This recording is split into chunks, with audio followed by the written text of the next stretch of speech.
New York میں اقوام متحدہ کی جنرل اسمبلی کا 73واں اجلاس جاری ہے۔ اس دوران پاکستانی وزیر خارجہ شاہ محمود قریشی نے کئی سربراہان مملکت اور اپنے ہم منصبوں سے ملاقاتیں کر کے جنوبی ایشیا میں پائیدار امن کے حوالے سے پاکستانی کوششوں کو بیان کیا ہے۔ نیو یارک میں ان کی مصروفیات کے بارے میں بتا رہے ہیں فہیم میاں اس رپورٹ میں۔ پاکستانی وزیر خارجہ شاہ محمود قریشی اقوام متحدہ کی جنرل اسمبلی کے 73ویں اجلاس میں شرکت کے لیے امریکہ میں ہیں، جہاں ان کی مختلف ممالک کے ہم منصبوں سے ملاقاتوں کا سلسلہ جاری ہے۔ شاہ محمود قریشی نے قطر کے وزیر خارجہ سے ملاقات کی، جس میں قطری وزیر خارجہ نے 1 لاکھ ہنرمند پاکستانیوں کو ملازمتیں دینے کی پیشکش کر چکے ہیں۔ پاکستانی وزیر خارجہ شاہ محمود قریشی نے کویت کے نائب صدر و وزیر خارجہ شیخ صباح خالد الحماد الصباح سے وفود کی سطح پر ملاقات کی۔ اس ملاقات میں پاکستان نے زراعت، ماہی گیری اور تیل کی تلاش سمیت مختلف شعبوں میں تجارت اور سرمایہ کاری کو مزید بڑھانے پر زور دیا ہے۔ کویتی وزیر خارجہ نے شاہ محمود قریشی کو کویت کے دورے کی دعوت دی، جسے انہوں نے قبول کر لیا۔ پاکستان کے وزیر خارجہ نے سعودی ہم منصب عادل بن احمد الجبیر سے ملاقات کی۔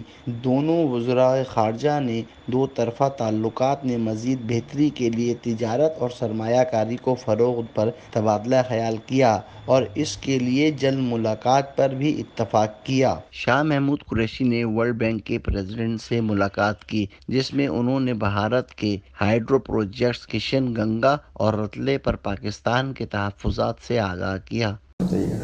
جی، میری آج ورلڈ بینک کے پریزیڈنٹ سے میٹنگ تھی۔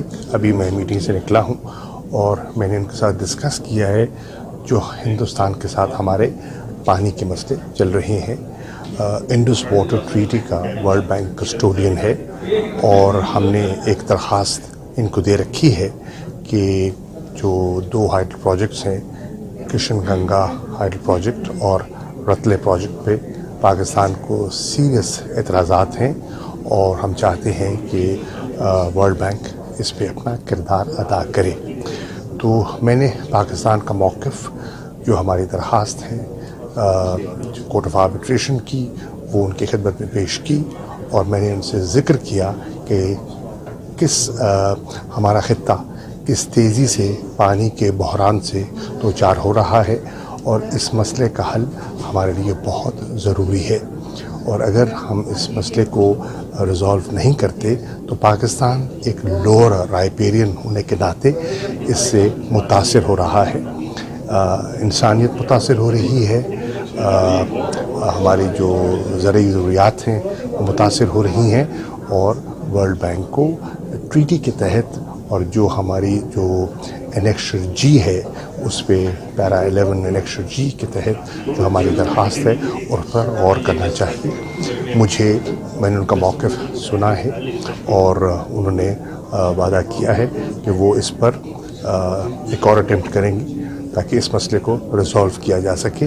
بائی لیٹرلی ہندوستان اور پاکستان اس کو ریزالو نہیں کر سکے، نشستیں ہوئیں، تبادلہ خیال بھی ہوا، مسئلے کی پیش رفت نہ ہو سکی، تو اب انہیں اپنا کردار ادا کرنا چاہیے، تو وہ ایک اور اٹیمپٹ کرنے کا انہوں نے وعدہ کیا ہے۔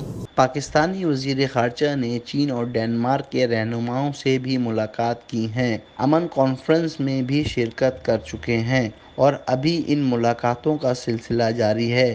وزیر خارجہ شاہ محمود قریشی 29 ستمبر کو اقوام متحدہ کی جنرل اسمبلی سے خطاب کریں گے، جس میں خطے کی صورتحال اور کشمیر کا مسئلہ بھی اٹھائیں گے۔ اب دیکھنا یہ ہے پاکستانی وزیر خارجہ شاہ محمود قریشی کی مختلف ممالک کے نمائندوں سے ملاقات پاکستان کی نئی حکومت کے لیے کتنی مفید ثابت ہوتی ہے۔ فہیم میاں، وائس آف ساؤتھ ایشیا، اقوام متحدہ۔